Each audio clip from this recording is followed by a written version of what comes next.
Okay, let's go ahead and get started. Today we have Susan with us. Thank you so much, Susan, for joining. And she is the founder of Pieces of I, and she's going to be walking us through the power of strategic partnerships. So without further ado, I'm going to pass it to Susan and let her present. Okay, thank you so much, Katie. I'm Susan LePlae Miller, and let me share my screen.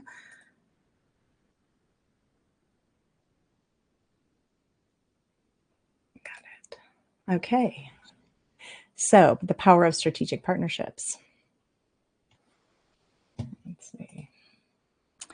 Today I'm going to go through these items, but we're not necessarily going to go detailed through on every slide, because I really believe in the power of storytelling, and I think that the stories bring together the concepts a little bit stronger than just listing out items. So we'll go from there. So we'll talk about why partnerships matter, and of course some of the pitfalls and what exactly is a partnership. The case studies I'll spend a little bit more time on, and then get into the pillars and key steps. But before we talk about business partnerships, I want you to think about your family unit, because partnerships start at home. Think about planning a trip and your family is your partner ecosystem. Have you ever planned a trip and somebody complains and maybe they weren't happy, or maybe everybody had a great time? What if you each contributed your unique niche to make sure that that event went great? So that's what I did with my family. These are my kids, my husband. And in 2020, at the start of COVID, we were all planning to go to Barcelona to visit my son, who's on the left in the white shirt, because he was studying abroad. So we had flights and everything ready to go. And then less than 2 weeks prior to that trip, everything shut down and we couldn't go. So the following year in 2021, we had all this airfare sitting around, and my kids said, "What are we going to do with this, Mom?" But now that they're all adults, and I said, you know what? Why doesn't everybody figure out part of the trip, and let's make this an amazing trip? So we wanted to say, where's the farthest place we could go that was still in the United States, because things were still a little nutty with COVID. And in a very short period of time, each person in the family, my oldest with the rainbow shirt, she did all of the restaurant and bar planning. My other daughter with the blue jacket, she went ahead and rescheduled all of our flights for us. My son in the white got all of the excursions. We went to Alaska, and so he did all of the hikes and bikes. And then my youngest on the far right, he put together a playlist. And of course, my husband and I paid. But at the end of the trip, as we were driving home, because we ended up doing a driving trip in Alaska, I added this little video because this is my memory of the trip. Everyone contributed. It was so much fun. Nobody complained. And it was probably the best trip we've had as a family. So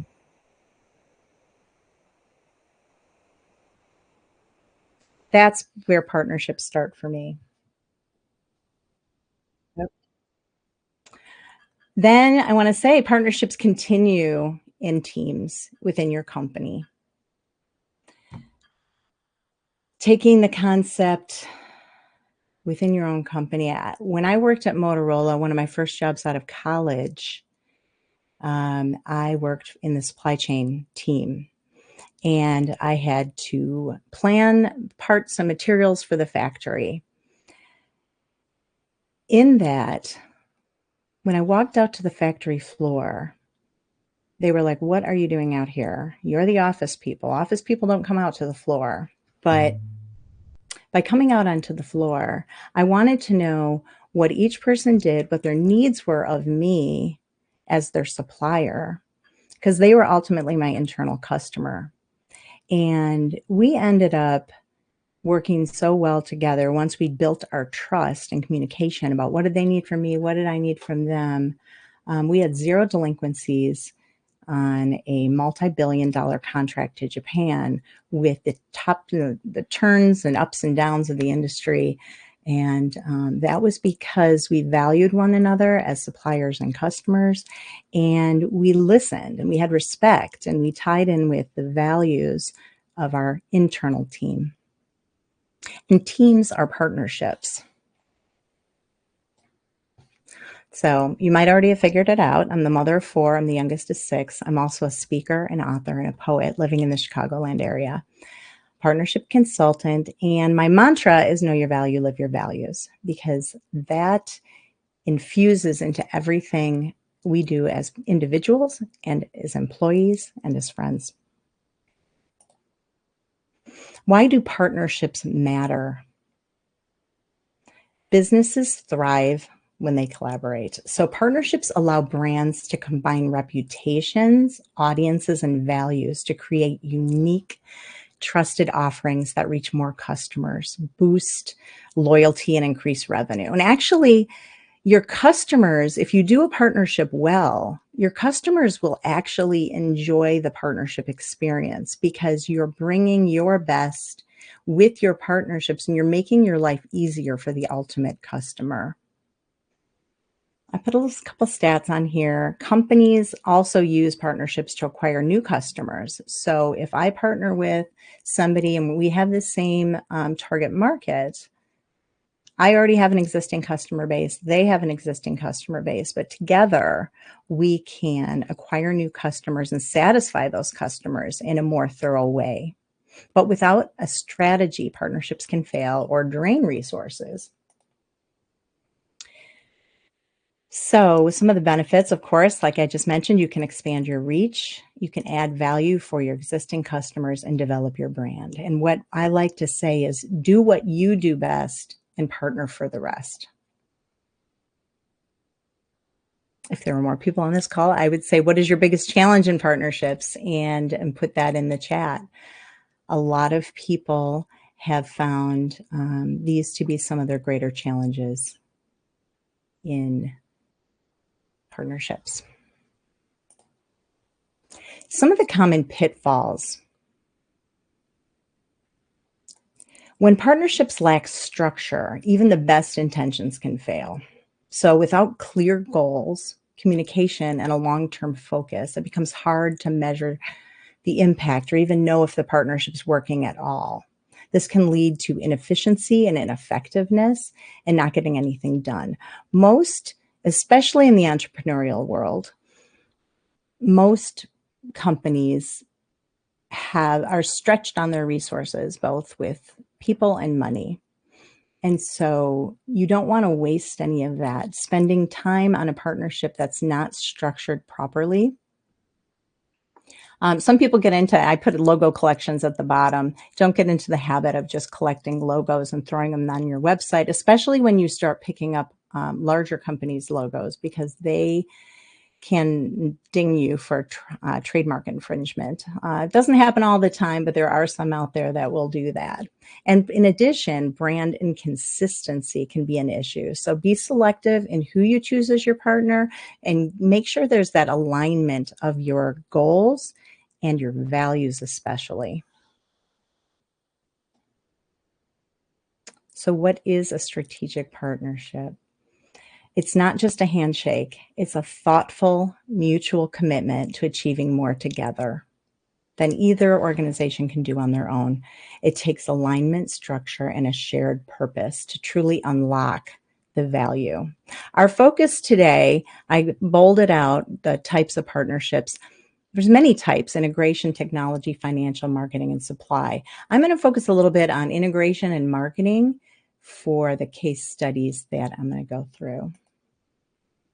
So the first case study, this is a company that I worked with several years ago, and they're an HR technology company. They were very small, and their problem was trying to sell to organizations and companies without having that large, already set up base. So their partnership approach was to join a major HR marketplace to maximize that pipeline of business. And Prior to my working with them, they had only had 12% of their channel sales were from partnerships. But by putting together a structured approach where we actually trained the sales teams that we were co-selling with, we were able to raise that percentage of sales to 70% of the overall revenue. So it can provide additional customers. It can provide customers with additional features without additional sales cycles. So in this particular case, the marketplace contained all of these different types of platforms. So the HR marketplace was a large marketplace. Then they did the primary HR technology. And this small software company was just one of these small niche areas. So for the customer, it provided a better solution on that piece, but it made it easy for the customer because it was sold together actually under one contract, so that's one less thing they have to run through legal. That's one less thing that they have to run up the pipeline when they're trying to figure out internally what they can buy and what they can't buy. The other one I want to talk about, and this is what I've been working on the last 5 years, is I actually helped develop this breast cancer nonprofit from scratch. When you're developing a breast cancer nonprofit or any nonprofit from scratch, typically you are both you're resource poor in people and in money, but you're strong in passion. So the challenge for this nonprofit is they had a strong mission. They really knew what they wanted to do. They wanted to seek early breast cancer diagnosis by helping to educate the consumer on what their breast density was. But of course, without the resources, that was the challenge. So we developed a partnership approach as we clarified the mission and the vision and the values, and we actually partnered with marketing people to help clarify that so that we started out strong, and then we developed our partnerships. We were actually able to have our first event within 6 months. We held an online event, and on that event, we had 750,000 impressions by using partnerships. So those online impressions made a huge difference by doing this with partners. This led to a lot of additional co-branding opportunities. And we actually had done this prior to formalizing the nonprofit, and it actually became an instigator to forming the nonprofit as an official entity. So this is the founder, Leslie, and I. And like I said, she wanted to empower women to know their breast density and take control of their breast cancer screening. And when she said this to me, she said, "Susan, I don't want my story to become your story." And so I always remember that when I go out to the market and talk to partners, because it's personal, both in that she is someone I know and she is a friend, but also I think about, who am I talking to? And I don't want her story to become their story either. I don't want it to become my story, but I don't want it to become your story either. I'm not going to play this video, but you may have seen this during the Super Bowl. This is another partnership opportunity that was done by a massive pharmaceutical company, Novartis. And during the Super Bowl this last year, they actually did an ad, and they pulled together all of those nonprofits that you see in the bottom left-hand side are all doing different portions of the breast cancer experience for patients. And Novartis is a major pharmaceutical company who's providing drugs in that area. So together, they provided this awareness and action for breast cancer screenings.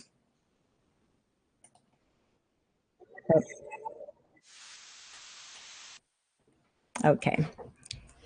So pillars of a strong partnership. These are the puzzle pieces that are critical.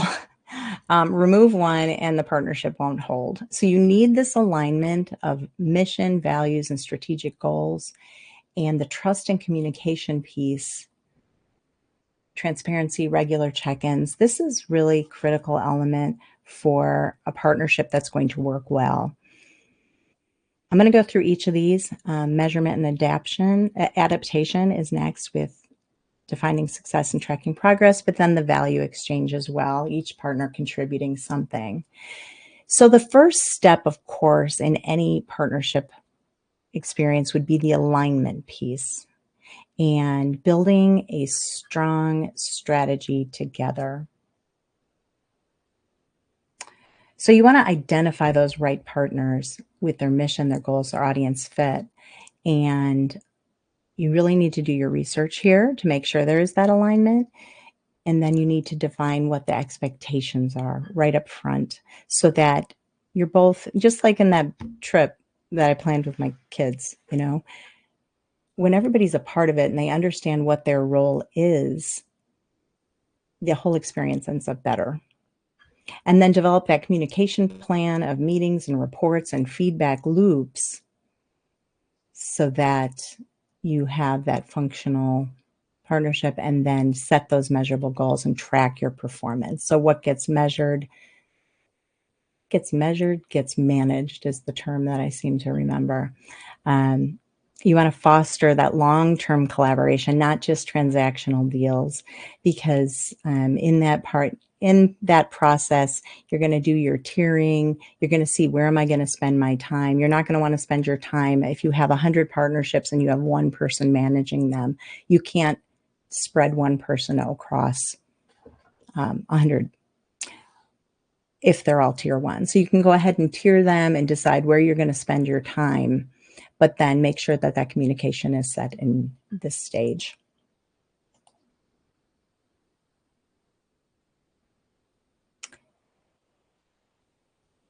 Oh, this is out of order. Oh, well, analysis. So the value exchange, coming up with your joint goals and objectives and your strengths, competitive advantages, and doing your analysis. You want partners that are willing, interested, and invested. Just because somebody has a big brand name, it won't help you if they're not interested in working with you. And so you need to really establish that up front. Define your metrics. Oops. Revenue, these are some of the typical ones: revenue growth and lead generation, but this is going to depend on what it is that you're doing, whether you're, what your product is, what you're trying to hit in the market. But these are some of the typical ones.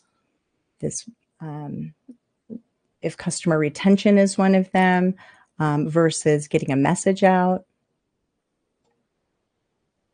Of course, brand awareness and market expansion as well. But define what those KPIs are and make sure that they're well known, so that you measure them, and then have a frequent cadence. Determine what that will be, whether it's monthly or quarterly, and how you're going to discuss that information. Of course, to me, the most important one is building trust. And as I mentioned earlier, being willing, interested, and invested. You need to be transparent and proactive. If there's a budget issue, you need to say something. If leadership changes and the team dynamic is different and you're not going to be able to hit your goals together, cultivate your relationship and share openly. I find with my tier one partners, we try to have more like quarterly check-ins. Tier two partners, we talk a little bit less frequently, probably more so there for specific events. And then I have my tier three partners, which I may only speak with once or twice a year.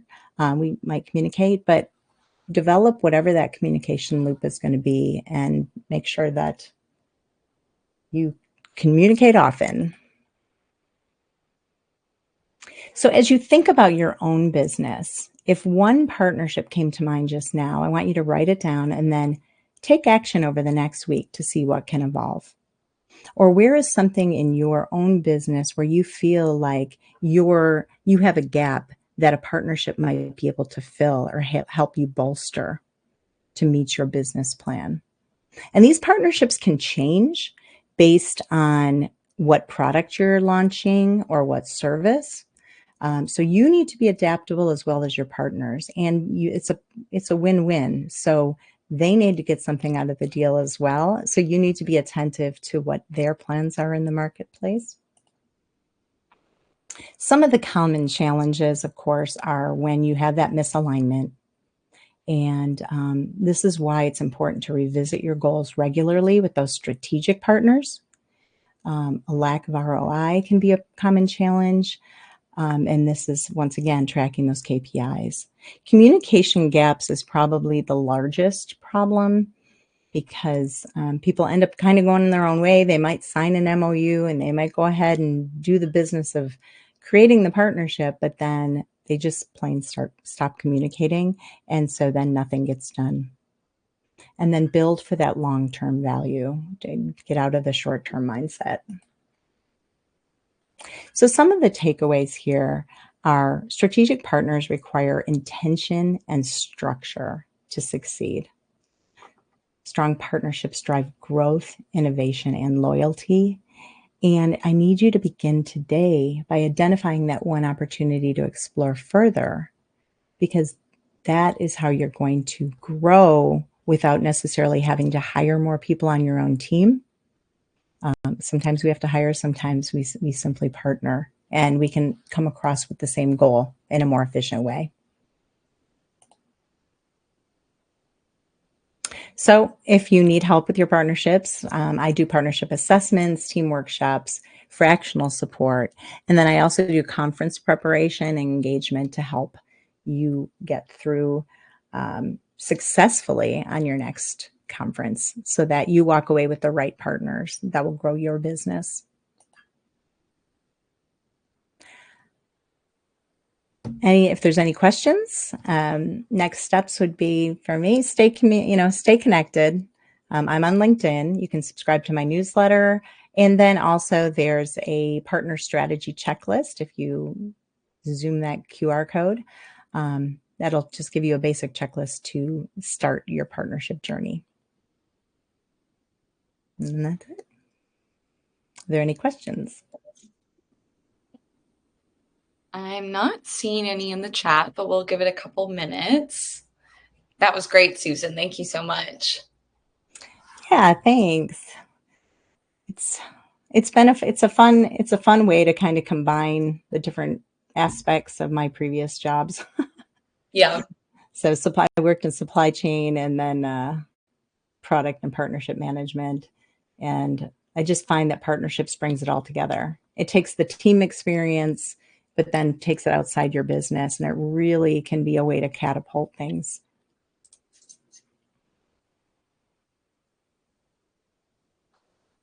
All right. I'm not seeing any questions come through. I really appreciate you taking the time, Susan. And we can end it there. Have a great day and have a great weekend. That sounds great. Thank you so much, Katie. Thank You you. take care. All right. Bye-bye.